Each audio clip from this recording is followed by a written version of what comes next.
Hey everybody, this is Patricia and welcome back to my channel. I just wanted to do a quick video to thank all of you for your support and your prayers and your kind words because my sister passed away. That really meant a lot to me. I read every single comment. I didn't reply to them. I said I was going to. I think I gave everybody a heart. I hope so. Just the more I read, the harder I was crying, and there was just no way I could even write the responses. So I hope you all understand that. And there were so many of them. I appreciate it. I appreciate all of you who wrote me private emails. I have quite a few of those, and I am trying to get through and writing those back. Again, I start to write them, and then I start to cry. So just be patient with me is all I'm asking. And the texts. Some of you messaged me on Facebook and text me, and I appreciate all of those so much. I really do. It was a beautiful service. I was so proud of my sister, and I didn't realize how much she was loved by her community, by her friends. We had Receiving of Friends. And I know I stood for over 2 hours and just constantly shook hands and met people. I saw lots of people I knew, of course, but I met so many people who my sister had touched their lives.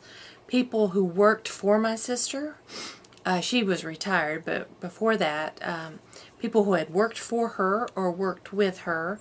People who had worked for or with my brother-in-law, Carnes. He passed away 6 years ago, Allison's husband. So those people came out.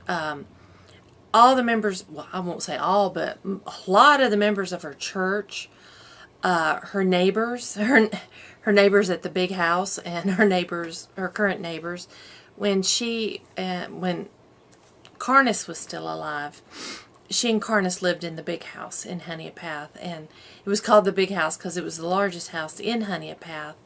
It was one of those old pre-Civil War big houses with the big white columns. They lived there, and then after Carnes passed away, it was just too much house just for Allison, and she had her little house built. She bought the lot and built her little house in her little community, and those people came out, and they were so sweet, and I heard so many wonderful stories about just things Allison's done for people in their lives, and so many people she worked with told me how she got them out of jams and kept them from getting in trouble by saying everything would be okay and let's figure out a solution. And that was just my sister. That was her. That's how she was, and she will be truly, truly missed, and she definitely left much too soon. There was, if you don't know, she had a heart valve that was damaged from a childhood illness. Nobody knew about it until she started having symptoms, shortness of breath being the main symptom.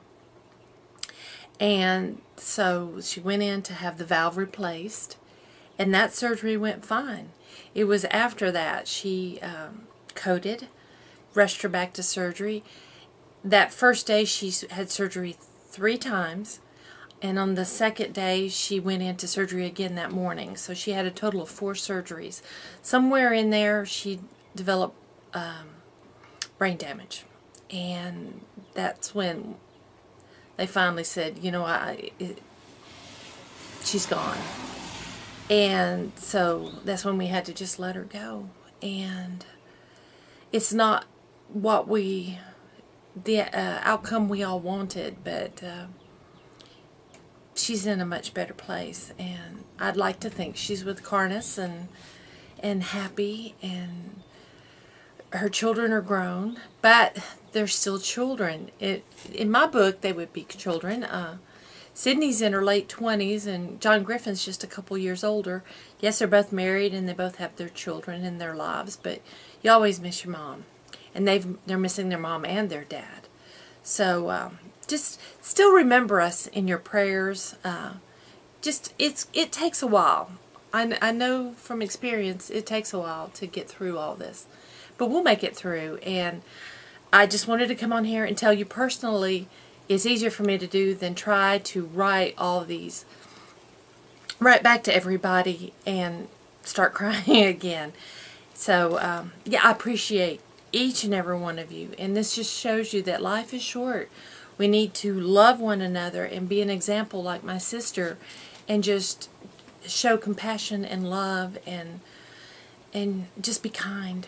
Be kind to everyone and don't go without telling somebody you love them. That's very important. So thank you all, and after today I think we'll be back on schedule and we'll start putting our lives back together. Unfortunately without her, but I have her example to try to go by and hope to be like her. So again, thanks for watching, and I will see you guys next time.